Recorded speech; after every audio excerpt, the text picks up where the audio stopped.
السلام علیکم ویورز۔ حضرت صلی اللہ علیہ وسلم نے فرمایا، مجھے دوزخ دکھلائی گئی تو اس میں زیادہ تر عورتیں تھیں جو کفر کرتی ہیں۔ کہا گیا، حضور کیا وہ اللہ کے ساتھ کفر کرتی ہیں؟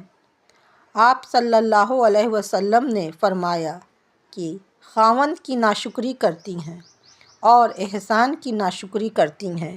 اگر تم عمر بھر ان میں سے کسی کے ساتھ احسان کرتے رہو، پھر تمہاری طرف سے کبھی کوئی ان کے خیال میں ناگواری کی بات ہو جائے تو فوراً کہہ اٹھے گی کہ میں نے کبھی بھی تجھ سے کوئی بھلائی نہیں دیکھی۔